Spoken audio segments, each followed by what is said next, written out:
ಮಾಧ್ಯಮ ಸ್ನೇಹಿತರಿಗೆಲ್ಲ ನಮಸ್ಕಾರ. ನಾನು ಕೃಷ್ಣಪ್ಪ, ಶಿವಮೊಗ್ಗ ಛಲವಾದಿ ಸಹಕಾರ ಸಂಘ ಇದರ ಅಧ್ಯಕ್ಷ. ಹಾಗೆ ನನ್ನ ಸ್ನೇಹಿತರು ಲಕ್ಷ್ಮೀಪತಿಯವರು ಉಪಾಧ್ಯಕ್ಷರು, ಇನ್ನು ಸ್ನೇಹಿತರುಗಳು ರಾಜಶೇಖರ್ ನಿರ್ದೇಶಕರು, ಕಾಂತರಾಜ್ ನಿರ್ದೇಶಕರು, ಕೃಷ್ಣಮೂರ್ತಿ ನಿರ್ದೇಶಕರು, ಹಾಗೂ ಇನ್ನೂ ಸ್ನೇಹಿತರೆಲ್ಲ ಬಂದಿಲ್ಲ. ಒಟ್ಟು ಸುಭಾಷ್ ಅವರು, ಒಟ್ಟು 13 ಜನ ನಾವು ನಿರ್ದೇಶಕರಿದ್ದೀವಿ. ಇವತ್ತು ನಾವು ಸುಮಾರು 1 ವರ್ಷಗಳಿಂದ ನಾವು ತುಂಬ ಸತತ ಪ್ರಯತ್ನಪಟ್ಟು ಶಿವಮೊಗ್ಗ ತಾಲೂಕಿನಲ್ಲಿ, ಶಿವಮೊಗ್ಗ ಜಿಲ್ಲೆ ಅಂತ ಯೋಚನೆ ಮಾಡಿದ್ವಿ. ಸ್ವಲ್ಪ ಅದು ಸದ್ಯಕ್ಕೆ ಅದು ಆಗಲಿಲ್ಲ. ಅಟ್ಲೀಸ್ಟ್ ಶಿವಮೊಗ್ಗ ತಾಲೂಕಿನ ಛಲವಾದಿ ಜನಾಂಗದಲ್ಲಿ ಒಂದು ಸಹಕಾರ ಸಂಘ ಬೇಕು ಅಂತ ನಾವು ಒಂದು ಯೋಚನೆ ಮಾಡಿ 1 ವರ್ಷದ ಕಳೆದ ಡಿಸೆಂಬರಿಂದ ಕೆಲಸ ಮಾಡಿಬಿಟ್ಟು ಸದಸ್ಯತ್ವ ಎಲ್ಲ ಶೇರ್ ಎಲ್ಲ ಸಂಗ್ರಹಿಸಿದ್ವಿ. ಈಗ ಒಟ್ಟು ಹತ್ತತ್ರ 375 ಶೇರ್ದಾರ 400 ಶೇರ್ದಾರರಿದ್ದಾರೆ. ಈಗ ಇದರ ಮುಖ್ಯ ಉದ್ದೇಶ, ನಾವು ಈ ಸಹಕಾರ ಸಂಘ ಮಾಡ್ತಕ್ಕಂಥ ಮುಖ್ಯ ಉದ್ದೇಶ ಛಲವಾದಿ ಜನಾಂಗದಲ್ಲಿ, ಶಿವಮೊಗ್ಗ ಜಿಲ್ಲೆ, ಶಿವಮೊಗ್ಗ ತಾಲೂಕಿನಲ್ಲಿ ಛಲವಾದಿ ಜನಾಂಗದಲ್ಲಿ ಆರ್ಥಿಕವಾಗಿ ತುಂಬ ಹಿಂದುಳಿದಿದ್ದಾರೆ.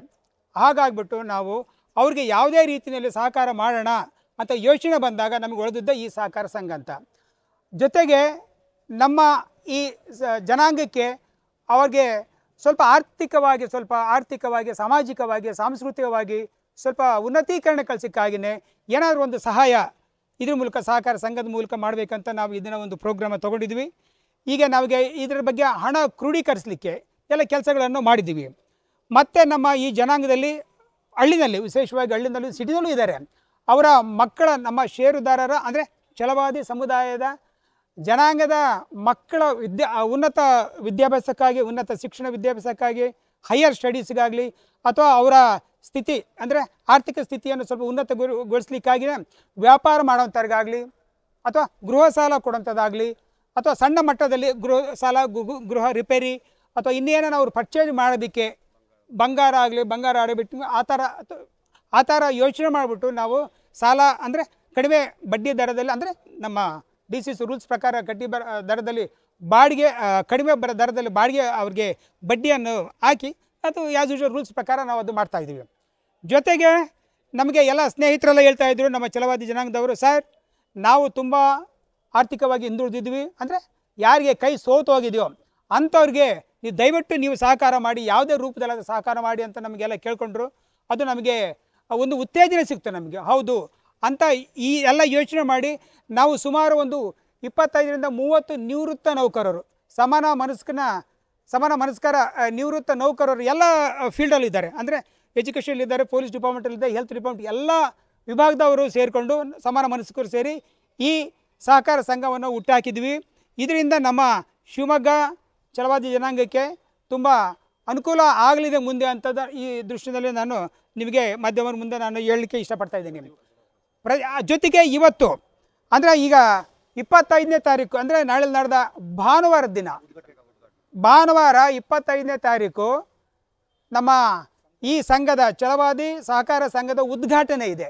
ಈ ಉದ್ಘಾಟನೆಯನ್ನು ನಮ್ಮ ಮಾನ್ಯ ಶ್ರೀ ಮಧು ಬಂಗಾರಪ್ಪನವರು, ಜಿಲ್ಲಾ ಮಂತ್ರಿಗಳು ಹಾಗೂ ಉನ್ನತ ಸಾಕ್ಷರತಾ ಮತ್ತು ಶಿಕ್ಷಣ ಸಚಿವರು ಉದ್ಘಾಟನೆಗೆ ಒಪ್ಕೊಂಡಿದ್ದಾರೆ. ಹಾಗೆಯೇ ಇದು ಎಲ್ಲಿ ನಡೀತಿದೆ ಅಂತಂದರೆ, ಈ ವಿದ್ಯಾನಗರದಲ್ಲಿ ಕಂಟ್ರಿ ಕ್ಲಬ್ ರೋಡ್ನಲ್ಲಿರುವ ಛಲವಾದಿ ಭವನದಲ್ಲಿ ಇದು ನಡೀತಾ ಇದೆ. ಇದರಲ್ಲಿ ಅದು ಯಾಕೆ ನಮಗೆ ಅಂದರೆ ಅಲ್ಲಿ ಸ್ವಲ್ಪ ಜಾಗ ನಮಗೆ ದೊಡ್ಡದಾಗಿದೆ. ಹಾಗಾಗ್ಬಿಟ್ಟು ನಾವು ಶಿವಮೊಗ್ಗ ಕಂಟ್ರಿ ಕ್ಲಬ್ನಲ್ಲಿರುವ ಛಲವಾದಿ ಭವನದಲ್ಲಿ ಛಲವಾದಿ ಸಹಕಾರ ಸಂಘವನ್ನು ಉದ್ಘಾಟನೆ ಮಾಡ್ತಾ ಇದ್ದೀವಿ. ಇದಕ್ಕೆ ಈ ಕಾರ್ಯಕ್ರಮಕ್ಕೆ ಮಧು ಬಂಗಾರಪ್ಪನವರು ಬರ್ತಾರೆ. ಜೊತೆಗೆ ಮುಖ್ಯ ಅತಿಥಿಗಳಾಗಿ ಮಾನ್ಯ ಲೋಕಸಭಾ ಸದಸ್ಯರು BY ರಾಘವೇಂದ್ರ ಅವರು ಬರ್ತಿದ್ದಾರೆ. ಹಾಗೆಯೇ DCC ಬ್ಯಾಂಕ್ ಅಧ್ಯಕ್ಷರಾದಂಥ ಮಂಜುನಾಥ ಗೌಡರು ಬರ್ತಾ ಇದ್ದಾರೆ. ಉಪಾಧ್ಯಕ್ಷರಾದಂಥ SK ಮರಿಯಪ್ಪನವರು ಬರ್ತಾ ಇದ್ದಾರೆ. ಅವರೆಲ್ಲ ಒಪ್ಕೊಂಡಿದ್ದಾರೆ. ಹಾಗೆಯೇ ಶಿವಮೊಗ್ಗ ಶಾಸಕರಾದ ನಾವಲ್ಲಿ ಕೇಳ್ಕೊಂಡ್ವಿ ಅವರಿಗೆ, ಅವ್ರು ಭಾಳ ಸಂತೋಷವಾಗಿ ಒಪ್ಕೊಂಡಿದ್ದಾರೆ. ನಮ್ಮ ಶಿವಮೊಗ್ಗ ಶಾಸಕರಾದಂಥ ಶ್ರೀ ಚನ್ನಬಸಪ್ಪನವರು, ಹಾಗೆ ಗ್ರಾಮಾಂತರ ಶಾಸಕರಾದಂಥ ಶ್ರೀಮತಿ ಶಾರದಾ ಪೂರ್ಯನಾಯ್ಕ ಅವರು ಸಹ ಒಪ್ಕೊಂಡಿದ್ದಾರೆ. ಇದ್ರ ಜೊತೆಗೆ ನಮ್ಮ ಸಹಕಾರಿ ಇಲಾಖೆಯ DR ಮತ್ತು AR ಒಪ್ಕೊಂಡಿದ್ದಾರೆ. ಜೊತೆಗೆ ನಮ್ಮ ಇವರು ಮೂಡ ನಗರಾಭಿವೃದ್ಧಿ ಪ್ರಾಧಿಕಾರದ ಸೂಡಾದ ಅಧ್ಯಕ್ಷರಾದಂಥ ಶ್ರೀ ಸುಂದರೇಶ್ ಅವರೂ ಸಹ ಈ ಕಾರ್ಯಕ್ರಮಕ್ಕೆ ಬರ್ತಾ ಇದ್ದಾರೆ. ಹೀಗಾಗ್ಬಿಟ್ಟು ನಾವು ಒಂದು ಉನ್ನತ ಮಟ್ಟದಲ್ಲಿ, ಅಂದರೆ ಉತ್ತಮ ರೀತಿಯಲ್ಲಿ ನಾವು ಈ ಸಹಕಾರ ಸಂಘವನ್ನು ಉದ್ಘಾಟನೆ ಮಾಡಬೇಕಂತ ನಾವು ನಿರ್ಧರಿಸಿ ಇಲ್ಲಿಗೆ ಬಂದಿದ್ದೀವಿ. ಜೊತೆಗೆ ಹಾಗೆ ನಾವು ಠೇವಣಿಯನ್ನು ಹೆಂಗೆ ಸಂಗ್ರಹಿಸಿರ ಅಂತ ನೀವು ಕೇಳಬಹುದು. ಬೇರೆ ಬೇರೆ ರೀತಿಯಲ್ಲಿ ಅಂದರೆ ನಾವು ಈಗ ಠೇವಣಿ ಅಂದರೆ ನಮಗೆ ಯಾರು ಬೇಕಾದ್ರೂ ಠೇವಣಿ ಇಡಬಹುದು ನಮ್ಮ ಸಂಘದಲ್ಲಿ, ನಮ್ಮದೇ ಜನಾಂಗ ಅಂತ ಏನಿಲ್ಲ. ಈಗ ಸದ್ಯಕ್ಕೆ ನಮಗೆ ಒಂದು 20 ಜನ ಅಂದರೆ ಸ್ನೇಹಿತರುಗಳು, ಲೈಕ್ ಮೈಂಡೆಡ್ ಸ್ನೇಹಿತರುಗಳು ಠೇವಣಿ ಇಡಲಿಕ್ಕೆ ಎಲ್ಲ ಮುಂದೆ ಕೊಟ್ಟಿದ್ದಾರೆ. ಅವರಿಗೆ ನಾವು ಒಂದು ಬಾಂಡನ್ನು ಕೊಡ್ತೀವಿ, ಕಾರ್ಯಕ್ರಮದ ದಿನ ಬಾಂಡನ್ನು ಕೊಡ್ತಿದ್ವಿ ಅವರಿಗೆ. ಜೊತೆಗೆ ಠೇವಣಿ ಸಂಗ್ರಹಕ್ಕೆ ಮತ್ತು ಬೇರೆ ಬೇರೆ ಸರ್ಕಾರದಿಂದ ಯಾವುದೆಲ್ಲ ಅನುದಾನಗಳು ಇದ್ದಾವೋ, ಉದಾಹರಣೆಗೆ DCC ಬ್ಯಾಂಕ್ ಇರ್ಬೋದು ಅಥವಾ ನಿಗಮ ಮಂಡಳಿ, ಸಹಕಾರ ಇಲಾಖೆ ಇರ್ಬೋದು, ನಿಗಮ ಮಂಡಳಿ ಯಾವುದೇ ಇದೆಯೋ ಅವ್ರ ಹತ್ರ ಎಲ್ಲ ಹೋಗಿ ಸರ್ಕಾರದಿಂದ ಬರೋಂಥದ್ದು ಅನುದಾನಗಳು ಏನಿದೆಯೋ ಅದನ್ನೆಲ್ಲ ನಾವು ಬಳಸ್ಕೊಂಡು ನಮ್ಮ ಸಂಘಕ್ಕೆ ಬಳಸ್ಕೊಂಡು ನಾವು ನಮ್ಮ ಜನಾಂಗ, ಇದು ಓನ್ಲಿ ಪರಿಶಿಷ್ಟ ಜಾತಿ, ಅದರಲ್ಲೂ ವಿಶೇಷವಾಗಿ ಛಲವಾದಿ ಜನಾಂಗಕ್ಕೆ ಅನುಕೂಲ ಆಗಲಂತ ಮಾಡ್ತಾಯಿದ್ವಿ. ಛಲವಾದಿ ಜನಾಂಗದ ಸಹಕಾರ ಸಂಘ ಇದು ಸ್ಪಷ್ಟವಾಗಿ ಆಗಬೇಕು. ಜೊತೆಗೆ ಇವತ್ತು ನಾಳೆ 25ನೇ ತಾರೀಕು ನಮ್ಮ ಮಾನ್ಯ ಮಂತ್ರಿಗಳು ಉದ್ಘಾಟನೆ ನಡೆಸಿದ ನಂತರ ಬೇರೆ ಮುಖ್ಯ ಅತಿಥಿಗಳು ಸಹ ನಾವು ಇವತ್ತೊಂದು ಯೋಚನೆ ಮಾಡಿದ್ವಿ, ನಮ್ಮೆಲ್ಲ ಸಮಾರಂಭಸ್ಥರು ಯೋಚನೆ ಮಾಡಿದ್ವಿ. ಇದಕ್ಕೆ ಅವತ್ತು ನಾವು 2023-24ನೇ ಸಾಲಿನಲ್ಲಿ SSLC ಹಾಗೂ PUCನಲ್ಲಿ ಅತಿ ಹೆಚ್ಚು ಅಂಕ ಗಳಿಸಿದ ಶಿವಮೊಗ್ಗ ತಾಲೂಕಿನ ನಮ್ಮ ಜನಾಂಗದ ಅಂದರೆ ಛಲವಾದಿ ಜನಾಂಗದವರ ಮಕ್ಕಳುಗಳು ಏನಿದ್ದಾರೋ ಅಂಥವ್ರಿಗೆ ನಾವು ಪ್ರತಿಭಾ ಪುರಸ್ಕಾರವನ್ನು ಮಾಡ್ತಾಯಿದ್ದೀವಿ. ಹಾಗೆಯೇ ನಮ್ಮ ತಾಲೂಕಿನಲ್ಲಿ ಇರ್ತಕ್ಕಂಥ ಇನ್ನು VIP ಅಂದರೆ ತುಂಬ ಮುಖ್ಯ ವ್ಯಕ್ತಿಗಳು ಯಾವ್ಯಾವ ಫೀಲ್ಡಲ್ಲಿ ಸಾಧನೆ ಮಾಡಿದ್ದಾರೆ. ಅಂದರೆ ಸುಮಾರು ಜನ ಡಾಕ್ಟ್ರುಗಳಿದ್ದಾರೆ, ಇಂಜಿನಿಯರ್ಸ್ಗಳಿದ್ದಾರೆ, ಜಡ್ಜಸ್ಗಳಿದ್ದಾರೆ, ಹಾಗೆ ಪ್ರೊಫೆಸರ್ಸ್ ಅಂದರೆ ನಿವೃತ್ತಿ ಆದ ನಂತರ ಅವ್ರಿಗೆಲ್ಲರೂ ಸಹ ನಾವೊಂದು ಸನ್ಮಾನ ಕಾರ್ಯಕ್ರಮವನ್ನು ಆ ದಿನ ಹಮ್ಮಿಕೊಂಡಿದ್ದೇವೆ.